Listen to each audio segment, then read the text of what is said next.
Before we even see the characters, already we see the theme of the trilogy being heard. The second film opens with the original score theme of the first film, but it is played a step higher at F-sharp minor instead of E minor. Let's take a listen. Each successive Matrix film will actually ascend to show mankind's gradual ascent toward freedom. The first in E minor, Matrix Reloaded in F-sharp minor, and then Matrix Revolutions a half step. This tells us the solution is going to be a higher way of thinking, and not just taking the shorter and easier path, which means we need to change the way we think, because obviously the thinking that got us in this mess is not going to get us out of this mess we have created. We need to get to a higher frequency, as you can hear in the intro. This means getting rid of the cults and superstitions of authority, religion, and government. These beliefs are what have enslaved us, and is probably why the aliens do not talk to us. Okay, let's decode the sequel to The Matrix. The second film, The Matrix Reloaded, is about why we are in the Matrix. The second film gets into much deeper philosophical frameworks than even the first film.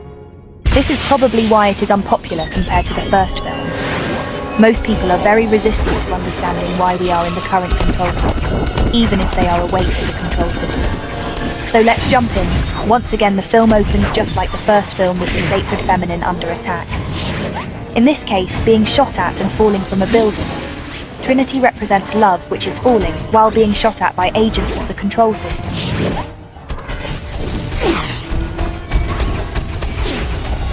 The sequel to The Matrix starts just like the first film with the main character Neo asleep. This suggests that he may see the Matrix, may be able to start working within it, and finding his power, but ultimately he's still asleep. There is still more for him to know, such as why the Matrix was created. Because only in understanding the reason for something, the cause of something, can we really understand what is necessary to undo it. The city of Zion represents that which is hidden or underground, especially since the city of Zion is described down near the core of the earth. What this hints at is that there is a core of people who know the truth and that they are underground. The information they have you are not going to find on the mainstream media. Yet there are still people who are trying to bring information about the nature of the Matrix to the surface. But most of this information is still deep underground, and that is what the city of Zion represents. There is a big conflict between Morpheus and Commander Locke, a subplot that runs throughout the film. This is the tension between one who has faith in what is achievable and possible, and someone who is still trapped in five senses only thinking. Morpheus has faith in higher way of thinking, that it is the ultimate solution. Locke is all about just, physical things to do in this world. Locke is the rearranging furniture on the Titanic guy, whereas Morpheus knows what's necessary to create the real change. Locke says, "So you admit to a direct contravention of your duty?" Commander, we need a presence inside the Matrix to await contact from the Oracle. I don't want to hear that shit. I don't care about oracles or prophecies or messiahs. I care about one thing: stopping that army from destroying this city. And to do that, I need soldiers to obey my orders. With all due respect, Commander, there is only one way to save our city. How? Neo. God damn it, Morpheus. Not everyone believes what you believe. My beliefs do not require them to. We see that Smith has a new ability in this film to replicate himself. Agents of the control system are now replicating, and they are everywhere. Did you see that agent? I've never seen anything like that. That doesn't matter now. All that matters is this. You first.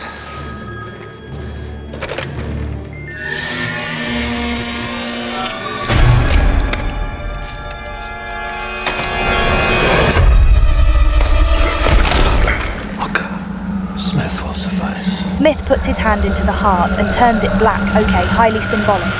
He is destroying people's care. He is eating their heart. Smith turns Bane into an agent for the system of control. So Smith possesses Bane, who is part of the crew on another ship. Pleasure. Bane is his name. The name Bane is symbolic. Bane means poison in Latin, so that is how we are poisoned. We become poisoned through the heart. Actually, if you want to get technical, what Bane means in Latin is not just poison, it means an agent of death, highly symbolic. We see that Smith has a new ability in this film to replicate himself. Agents of the control system are now replicating, and they are everywhere. Did you see that agent? I've never seen anything like that. That doesn't matter now. All that matters is this. You first.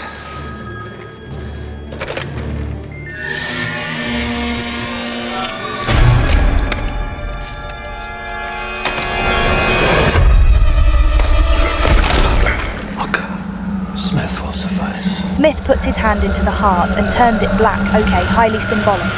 He is destroying people's care. He is eating their heart. Smith turns Bane into an agent for the system of control. So Smith possesses Bane, who is part of the crew on another ship. pleasure. Bane is his name. The name Bane is symbolic. Bane means poison in Latin, so that is how we are poisoned. We become poisoned through the heart. Actually, if you want to get technical, what Bane means in Latin is not just poison, it means an agent of death, highly symbolic. This movie is all about conversations that deal with purpose or the why. This is a scene where Neo is talking to City Councillor Haymond of Zion, which is the last human city on Earth. They go out into the engineering section and talk about the machines that run in the city. Think about all those people still plugged into the Matrix, and when I look at these machines, I can't help thinking that in a way we are plugged into them. But we control these machines, they don't control us. Of course not. How could they? The idea is pure nonsense, but it does make one wonder just what is control? If we wanted, we could shut these machines down. That's it. You hit it. That's control, isn't it? If we wanted, we could smash them to bits. Although if we did, we'd have to consider what would happen to our lights, our heat, our air. There is so much in this world that I do not understand. See that machine? It has something to do with recycling our water supply. I have absolutely no idea how it works, but I do understand the reason for it to work. So here purpose is brought up, there being a reason for things. Now I would suggest this is also about technology, about how it is a dual-edged sword.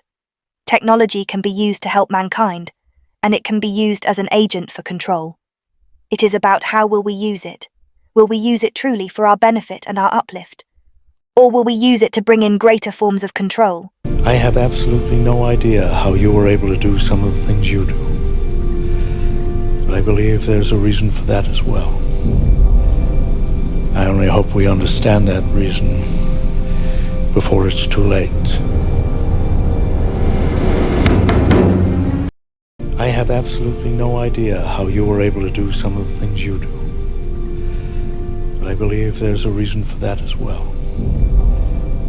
I only hope we understand that reason before it's too late. What this conversation suggests is, we have to understand what is driving your level of will, so that we can help other people achieve that level of consciousness, and put their knowledge into action, to get over their fear, and do the work that is required.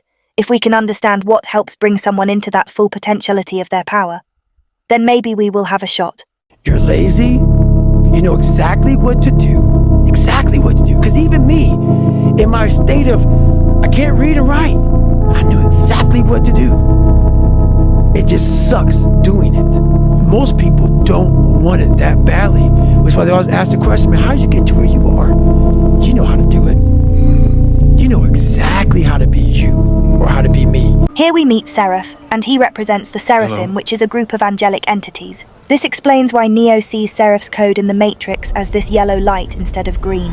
His name is short for Seraphim. Seraph takes Neo to see the Oracle. You seek the Oracle. Then what are you? I protect that which matters most. Here we see the theme of the second film appear again, which is purpose, or the why of things being the way they are in their conversation. The Oracle says, Candy? You already know if I'm going to take it? Wouldn't be much of an oracle if I didn't. But if you already know, how can I make a choice? Because you didn't come here to make the choice. You've already made it. You're here to try to understand why you made it. You have the sight now, Neo. You are looking at the world without time. Then why can't I see what happens to her? We can never see past the choices we don't understand. Are you saying I have to choose whether Trinity lives or dies? No. We've already made the choice. Now you have to understand it. in other words, she is telling him you have to get to the why of your decisions. You have to understand the primary motivating factors of behavior. If you cannot do that, you are lost in this world and with yourself. And he will not let him go willingly. What does he want? What do all men with power want? More power. Be there at that exact time, and you will have a chance. What if I can't? What happens if I fail? Then Zion will fall. What this means is humanity will be doomed if they cannot understand what drives their behavior. What drives their primary drives and motivations, the causal factors that lead humans to make the choices that they do. They are doomed as a species if they cannot understand why they are doing the actions they do. A very powerful but overlooked philosophy in this film. So, listen to me, Neo. You can save Zion if you reach the source, but to do that you will need the Keymaker. The Keymaker? Yes, he disappeared some time ago. We did not know what happened to him until now. He's being held prisoner by a very dangerous program. One of the oldest of us. He is called the Merovingian, and he will not let him go willingly. What does he want? What do all men with power want? More power. Be there at that exact time, and you will have a chance. Neo finally encounters Smith in this movie after the Oracle leaves. They have the big fight scene where Neo is fighting thousands of Smith agents. Smith has now become a virus and an agent of death. Smith, which represents an agent of death, is replicating himself throughout our world. That is what this fight scene represents. Neo represents the common man who is trying to stop the destruction of the heart, the destruction of care. Me too. Alright, so after that fight scene, they go back into the Matrix to try to get the Keymaker out from the control of the Merovingian.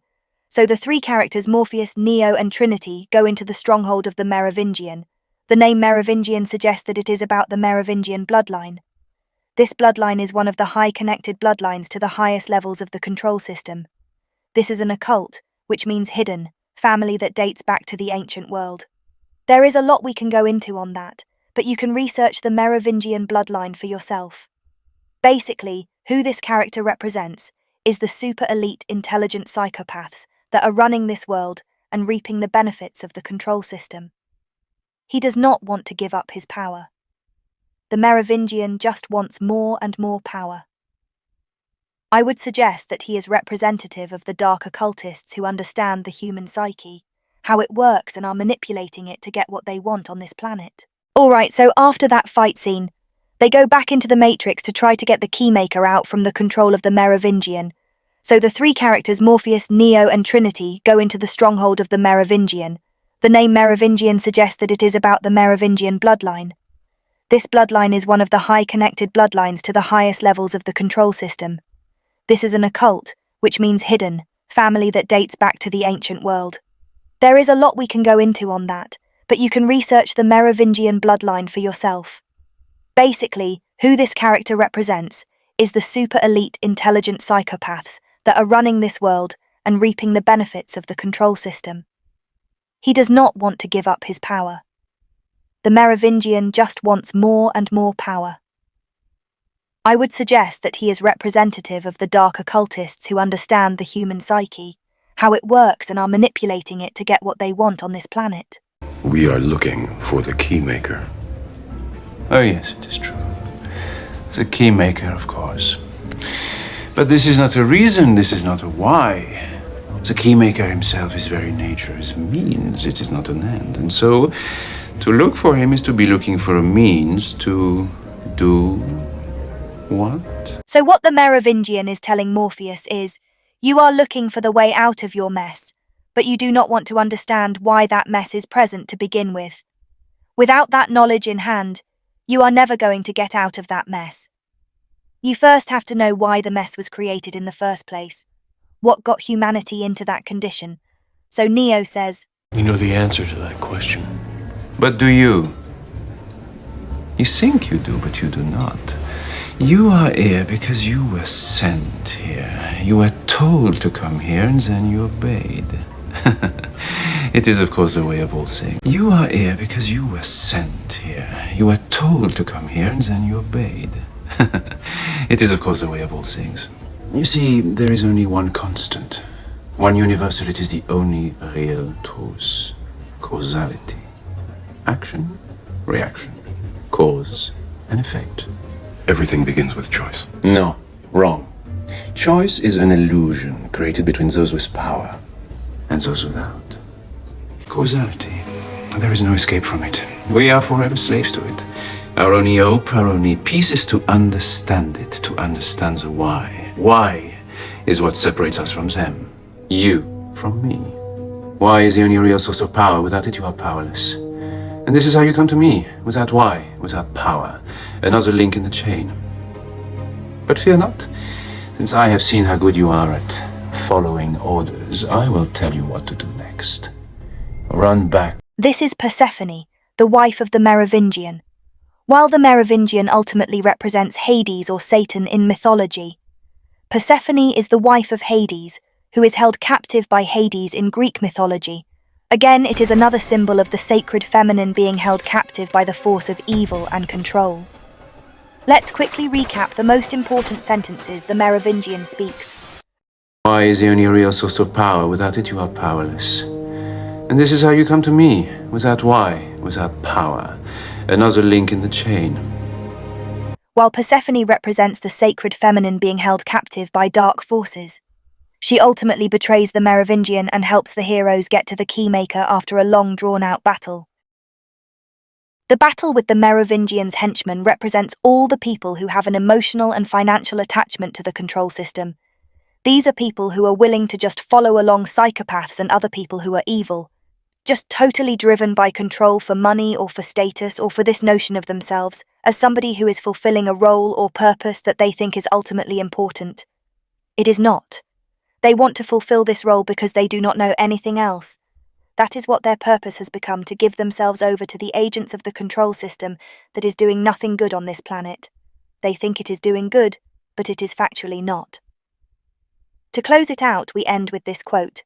There are very few people who are going to look into the mirror and say, "That person I see is a savage monster." Instead, they make up some construction that justifies what they do. This scene on the highway, where Morpheus has to rescue the Keymaker, ultimately represents the importance of defending truth on the information superhighway, also called the internet.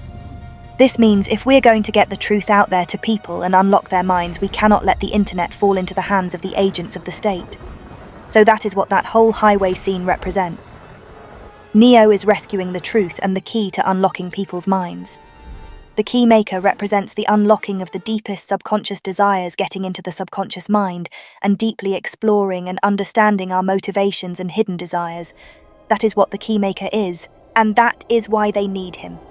That is why they cannot do what they are going to do, which is unlock people's minds without the knowledge of how to do that.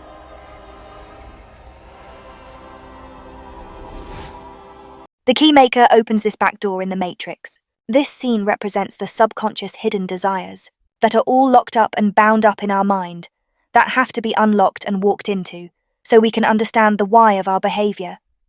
Neo finally walks through the door, and this is Stargate symbolism.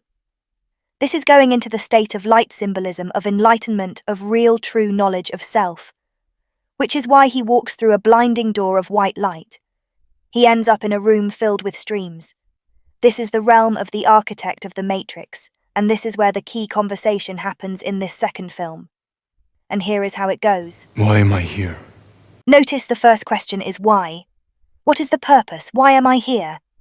The architect responds, Your life is the sum of a remainder of an unbalanced equation inherent to the programming of the Matrix. Who are you? I am the architect. I created the Matrix. Why am I here? Notice the first question is why. What is the purpose? Why am I here? The architect responds, Your life is the sum of a remainder of an unbalanced equation inherent to the programming of the Matrix. The Matrix is older than you know. So this is news to Neo. No one has told him there have been other incarnations of humanity. There have been other destructions through cataclysms. This is not the first time around on this great wheel of karma. There have been others like Neo who have done this before. That is what the architect of the Matrix is telling Neo here. The architect says, I prefer counting from the emergence of one integral anomaly to the emergence of the next, in which case this is the sixth version. 5 months before me. There are only 2 possible explanations. There were 5 months before me. Either no one told me, or no one knows. The Matrix is older than you know. This is the sixth version. As you are undoubtedly gathering, the anomaly is systemic, creating fluctuations in even the most simplistic equations. Control me! I'm gonna smash you to You can't make me do anything. So this anomaly that the architect is talking about is what Neo immediately recognizes, and he says, Choice. The problem is choice. The first Matrix I designed was quite naturally perfect. It was a work of art, flawless, sublime, a triumph equaled only by its monumental failure. Again, because the human mind rejected that perfection. Thus I redesigned it, based on your history, to more accurately reflect the varying grotesqueries of your nature.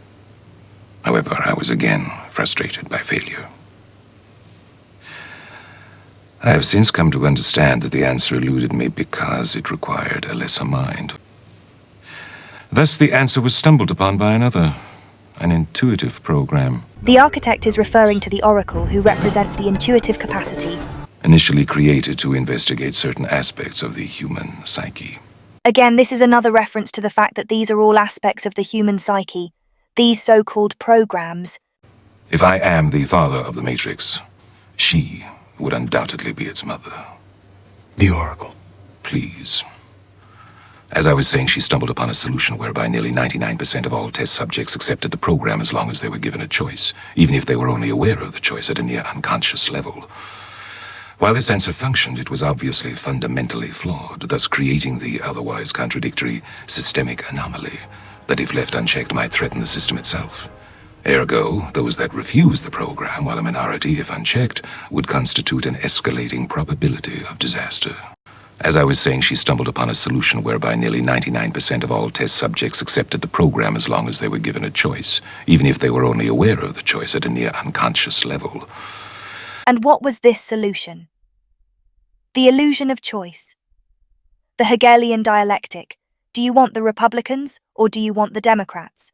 Do you want the Labour or Conservatives? Do you want the Liberal Party or Conservative Party? Coke or Pepsi? That illusion of free choice is what controls people. It is a false paradigm that gets people to accept the program of the Matrix. What the choice people ultimately make is, do you want this form of control? Or do you want this form of control, but either way you are under control? See, it is this hand or this hand, but either one is going to punch you in the teeth because it's controlled by the same hidden hand that does not give a damn about you. This is the false choice that people are presented. The Hegelian dialectic is what this is called. The Hegelian dialectic is the presentation of false choices to give the person who you are controlling the illusion that there is choice. But that is an illusion, just like politics. It is all a public show, and the puppet master has the puppets on both hands, and whichever you pick, you are getting graped. It's easy to fool people when they're already fooling themselves. Ergo, those that refuse the program, while a minority, if unchecked, would constitute an escalating probability of disaster. This means the architect is trying to control even the people who have woken up from the Matrix. The architect wants everybody under control. He is not happy that even a small portion of people came out of the control system, because as long as there are some people that came out of the Matrix, there is the possibility that they could bring the whole control system down. Neo says, This is about Zion. So Zion represents the people who are not ignorant and have come back to true humanity. This will be the 6th time we have destroyed it, and we have become exceedingly efficient at it. The function of the one is now to return to the source, allowing a temporary dissemination of the code you carry, reinserting the prime program. After which you will be required to select from the Matrix 23 individuals, 16 female, 7 male, to rebuild Zion. The number 23 is a highly symbolic number which represents escape and getting out in esoteric terms. In other words, Neo got out of the Matrix, but Neo is going to reload it. That is where the name of the film comes from. The Matrix Reloaded. Neo is just starting the same system of control all over again, because most people, when they come out of one system of control, What they do is they build up another one. It is let's make a new system of control and we will be the new kings and the new rulers in this one. To simplify, what the architect of the Matrix is telling Neo is that we shall get humanity to a point of revolution, and then humanity will just reload the system of control by bringing in another form of authority/government. That was the failure of America's first revolution, where what should have been realized is that the problem is the belief in authority. That is the main problem that humanity faces and results in the current human condition. The belief that there is any group of people who have authority over another group of people needs to be abandoned. Truth is our authority and nothing else. Truth is what we need to give our energy to, and not the belief in authority and other systems of control. So the architect tells Neo the whole prophecy about the One being humanity's salvation was a lie. All the One is supposed to do is restart the control system. Bullshit. Denial is the most predictable of all human responses. Failure to comply with this process will result in a cataclysmic system crash, killing everyone connected to the Matrix, which, coupled with the extermination of Zion, will ultimately result in the extinction of the entire human race. You won't let it happen. You can't. You need human beings to survive.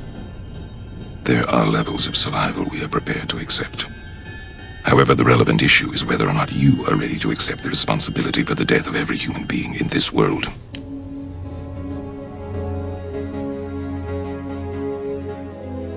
It is interesting reading your reactions. Your 5 predecessors were, by design, based on a similar predication, a contingent affirmation that was meant to create a profound attachment to the rest of your species, facilitating the function of the One. While the others experienced this in a very general way, your experience is far more specific, vis-a-vis love. Trinity. Apropos, she entered the Matrix to save your life at the cost of her own. Which brings us at last to the moment of truth, wherein the fundamental flaw is ultimately expressed and the anomaly revealed as both beginning and end. There are 2 doors. The door to your right leads to the source and the salvation of Zion. The door to your left leads back to the Matrix, to her, and to the end of your species. As you adequately put, the problem is choice. But we already know what you are going to do, don't we? Already I can see the chain reaction, the chemical precursors that signal the onset of an emotion designed specifically to overwhelm logic and reason. An emotion that is already blinding you from the simple and obvious truth. She is going to die, and there is nothing you can do to stop it. When Neo starts walking determinately over to the door that leads back to Trinity, to save his love, to save care, to save compassion in the heart, the architect says. Hope. It is the quintessential human delusion, simultaneously the source of your greatest strength and your greatest weakness. The architect of the Matrix does not want people to make that choice because he wants the control system to continue. Ultimately, the only way that the Matrix can be brought down is if we rescue care, and that's what this scene represents. Neo makes the right choice. He takes the correct door, and he goes back to rescue Trinity, which ultimately represents the heart, because unless we can resurrect the heart, there is no way out of this system of control. This agent shoots Trinity through the heart. This represents that the agents of the system of control are ultimately the ones responsible in destroying care in our world. He shoots Trinity right through the middle of the heart, but of course Neo comes and rescues her before she falls to the ground. Neo inserts his hand into her heart in the Matrix and actually pumps Trinity's heart to bring her back to life. This symbolically means that we have to actually bring care back to life in our world if we are going to stand a chance. We have to resurrect care by getting the heart beating again. Also notice that the color green is used, and the color green is the balance frequency between red and blue for the masculine and feminine frequencies. Green is the sacred marriage of those 2 modes of consciousness. That is what care energy is all about, the middle, the center of the visible spectrum of light. After Neo comes back out of the Matrix after rescuing Trinity, Neo tells Morpheus that the whole thing about the prophecy of the One by the Oracle was just another one of the systems of control of the Matrix. It was all about reloading the Matrix and starting it all over again. So Morpheus is devastated because this is his whole religion. This is his entire belief system, and he is now having to realize, well, that was all just part of the illusion. I look at this as all the beliefs that are fed to us through religion and in the New Age movement about externalizing the Savior. It is all part of the system of control because it gets you to stand down and you do not take right action. It gets people to say, well, that is in someone else's hands. It gets people to think it is not about good works, and only just belief, which is a total lie. It is all about good works. It is all about actually making a change in the real world through an act of your will, and that is what love is all about, and what higher consciousness is about, including Christ consciousness. Neo now holds up his hand in the real world and stops the machines by short-circuiting them and destroys them. Now they are not in the Matrix. They are in the real world, so Neo now has real power in the real world. This is because he has awoken to the true nature of himself. He has resurrected his care, understands part of the reason why we are in this situation, and now Neo is in power to actually effect change in the real world, not just the machine world, not just the Matrix, the world of illusion. Neo is now making physical changes in the world around him. That is what this represents. Another ship comes to rescue them called the Hammer. Very symbolic ship names which we are not going to get into, such as the Nebuchadnezzar, the Hammer. I will talk about one of the ship's name called the Logos, which is the ship that is taken to the heart of the machine city. This burst of energy coming from Neo puts him into a coma, suggesting that the high level of consciousness that he had to employ to do that, it burned him out. He might not have been ready for it, or he may have not paced himself, and it ultimately put him into a temporary coma. The crew finds someone activated an electromagnetic pulse weapon, which is the humans' weapons against the machines. Then the machines were able to swarm in and just annihilate the first line of defense. This is the guy who did it. This is Bane, whose name in Latin means agent of death, which we saw earlier in the film that Smith infected him with his dark poisoned worldview. So now Smith's consciousness is embedded in this physical person named Bane in the real world, which represents the spirit of death, the virus of poisoned worldview, the poisoning of the heart, and care is now actually operating through this man through his body in the real world. Bane is actually right across from where Neo is.